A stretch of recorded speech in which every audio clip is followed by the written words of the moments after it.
Good morning, class.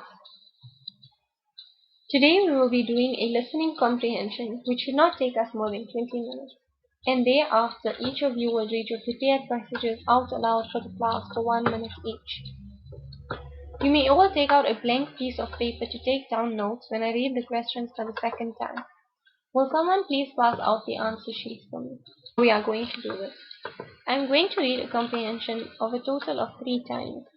The first time I read the comprehension, you will be listening to understand. I will thereafter read the questions. I will then read the comprehension for a second time, and this time you will be listening for answers to the questions.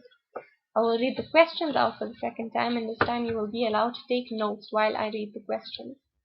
I will read the comprehension a third time very quickly before moving on to the questions and answers.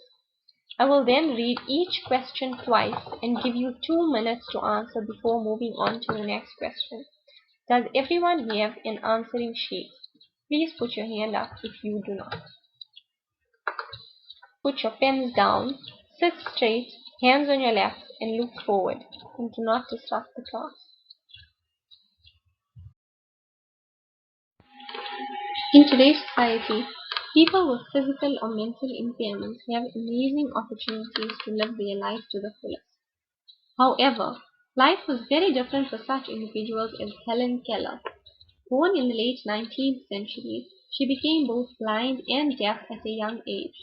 Despite her extremely limiting disabilities, she learned through hard work and perseverance. She utilized the struggle to inspire disadvantaged men and women to influence changes in the way they are treated. Her passionate fight to be heard cements her place among the world's more empowering heroes. Helen was born in Tuscumbia, Alabama on June 27, 1880. Her cheerful, spirited nature was apparent for the first 19 months of her life. Then disaster struck. Keller contracted a horrible fever. To the delight and relief of her parents, she recovered but did not escape totally unscathed. The sickness had taken a terrible toll on her sight and hearing, leaving her completely blind and deaf. For the next 6 years of her life, Keller spent her days in a dark and silent world, stranded on an island of isolation in the middle of the sea, of voices she could not hear, and sights she could not perceive. Sometimes I stood between two persons who were conversing and touched their lips.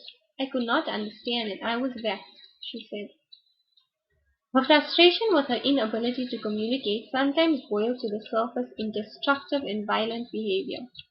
Though she tried everything she thought possible, nothing seemed to work. Still, Keller dreamed of having the capability to communicate and interact with the world around her. Such an achievement seemed light years away, and until Perkins' Institute for the Blind dispatched a young woman named Anne Sullivan. Sullivan took on the incredible challenge of teaching Helen Keller to communicate. Keller resented her teacher's methods and fought against every attempt to civilize her, until, until the fabled incident in which she placed her hand under a tap and had a revelation that everything in existence has a name. Suddenly, she thirsted for knowledge. Of the challenges before her, she reflected. There were barriers still, true, but barriers could in time be swept away.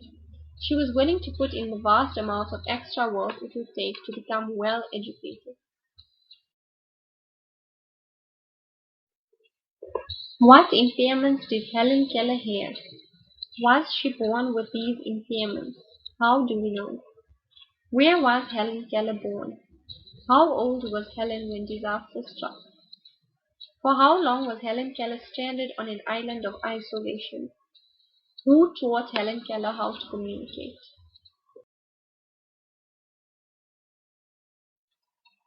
In our last few minutes of class, the 5 of you will each read your prepared passage for 1 minute each.